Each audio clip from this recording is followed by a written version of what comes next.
You are a performance artist. It is the 24th of January 1994, 2 days after the National Arts Council issued a statement proclaiming a de facto ban on performance art and forum theatre in Singapore.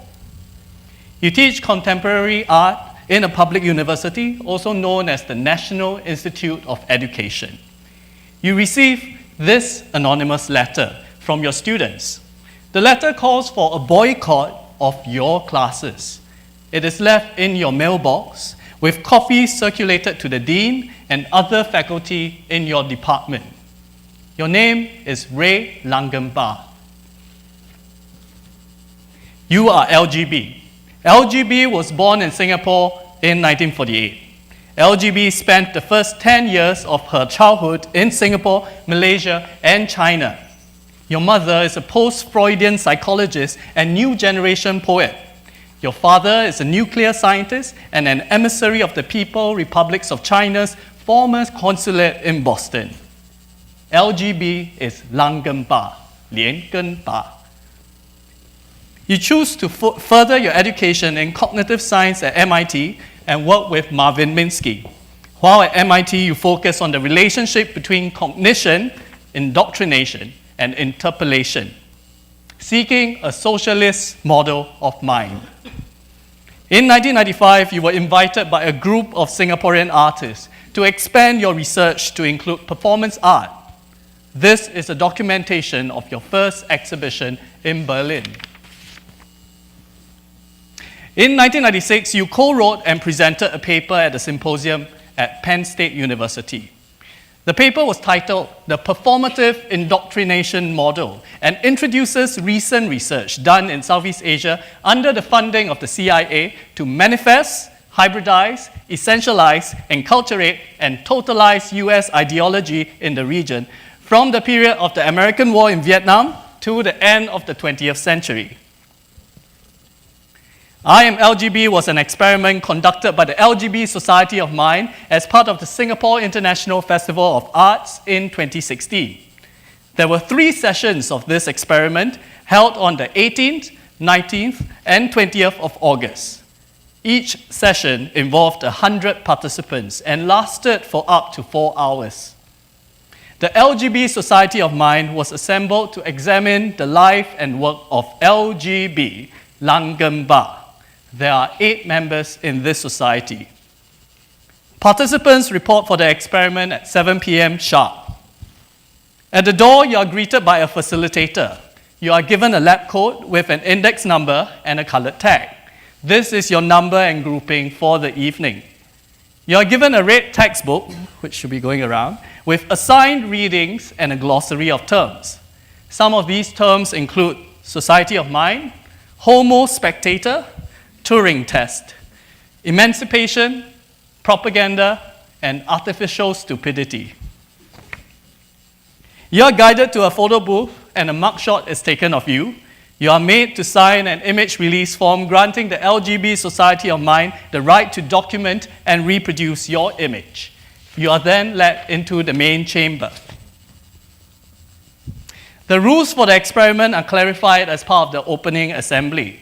The evening starts out with 100 participants, and over the duration of this experiment, a number of participants are liberated from the main chamber. The criteria for liberation is pegged to your performance throughout this experiment. The option for self-liberation is made available for anyone who wishes to exit the experiment at any given time. The last surviving participant will be named LGB for the evening.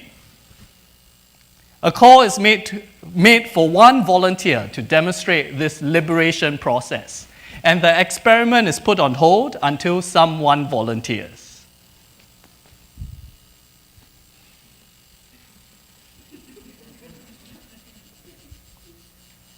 You are the first volunteer. You raised your hand because you have always enjoyed performing as the martyr.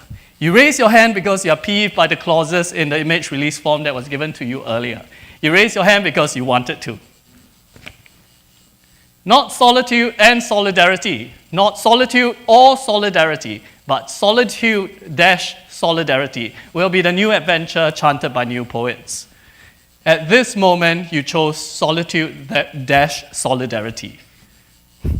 You are guided out of the space by a facilitator. You collect your belongings and change out of your lab coat. Just as you are about to leave, you are informed of another space in the building known as the archive space. You are brought to this other space. You walk up a flight of stairs with an image of LGB at the top. You turn into a tiny vestibule with a wall of mugshots. These are participants of the experiment from previous evenings and includes the mugshots of participants who are still in the main chamber. You turn into the main archive space with walls filled with various documents. You are informed by a member of the LGB Society of Mind that these are documents drawn from Lan Gen Bah's personal archives. These documents include school reports, teaching syllabi, personal correspondences, video documentation, and newspaper articles pertaining to the restriction of licensing and funding of performance art in Singapore from 1993 to 2003. On the far end of the archive space, there are 5 projected images showing a live feed of the main chamber you were liberated from. From this position in the archive space, you are able to observe the real-time proceedings of the experiment. In the main chamber, the exercises continue. The first exercise is a sorting exercise, where participants are invited to sort 100 small objects into various categories collectively.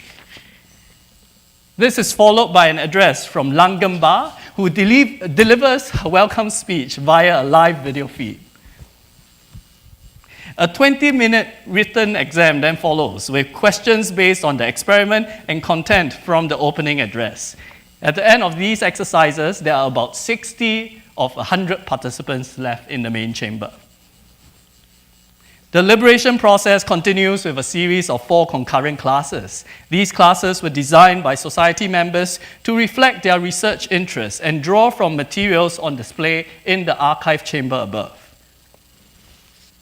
The evening ends with 5 candidates left vying to be the last person standing. Each candidate makes their case on why they are LGB. After all 5 candidates have made their speeches, the liberated participants in the archive space are given a voting slip to cast their vote, and they decide who should be proclaimed LGB. A crowning ceremony concludes the evening. The following is an excerpt from LGB's welcome message to the participants. Quote, "You now find yourself part of a short-lived ephemeral network formed in this chamber. Each of us is a node in a larger social matrix of human and non-human agencies, much like the Society of Mind mapped by Marvin Minsky. We maintain that such ephemeral agencies or micro-social networks can function as solidarity networks without central processing units or authoritative centers. But naturally, we would try to convince you of this as part of this experiment. We will observe and exploit your conditioned response to the spectrum of possible actions that appear to you to lie between 2 poles. The pleasures and benefits of conformity and acquiescence on one hand, and exceptionality on the other. With Bronstein, we propose a third way, solitude, solidarity." End quote. Can we have the house lights up a little bit? So now let us do a visual exercise together. The visual exercise was conducted by Lan Gen Bah with the participants of this experiment. Please stand.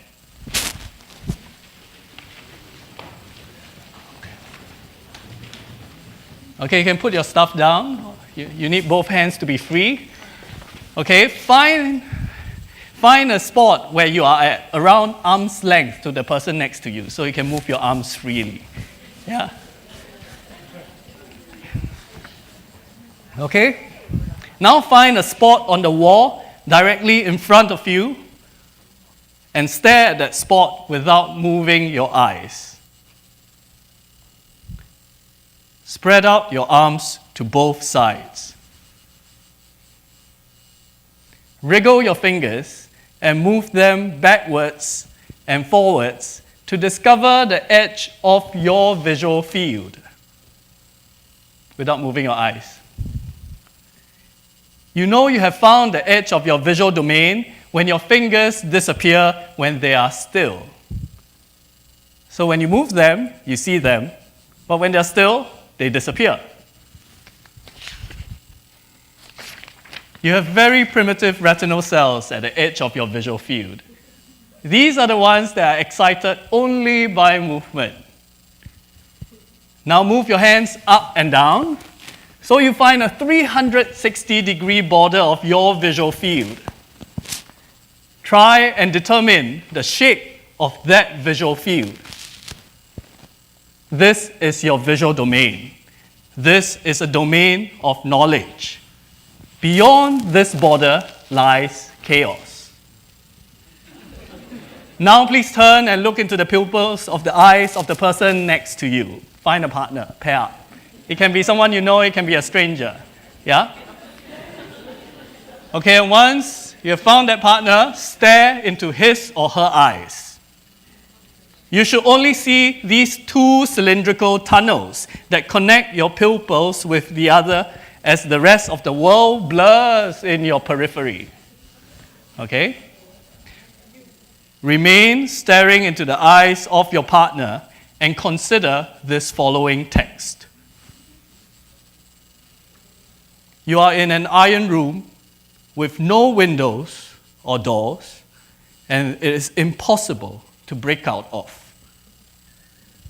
You have some people with you inside that room who are sound asleep, and many of them are your comrades.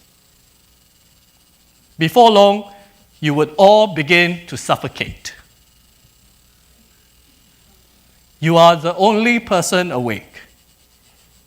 If you do not wake your comrades, they would slip peacefully from a long slumber into death, spared the anguish of being conscious of their impending doom. Now let's say that you decide to deliberately awaken all the sleepers. In that case, they, like you, would go to a certain death, fully conscious of what is happening to them. Do you think that you would have done them a favor? Would you awaken them or let them remain asleep? Now, those of you who would awaken your comrades, please raise your right hand. For those of you who would let them slip into oblivion, please raise your left hand. Please keep your hands up. You are LGB. LGB is Lan Gen Bah. You were born in 1948. You are a Marxist, a scientist, an ideologue, a member of the government, a citizen of the state. You are Song Liling. You are Cheng Dieyi. You are state power, an individual, an ideological state apparatus, an internal security act, a key performance indicator. You are LGB without the T. You are a meme, propaganda. You are not yours alone. You are an idea demanding its own acceptance. LGB is dead. Long live LGB!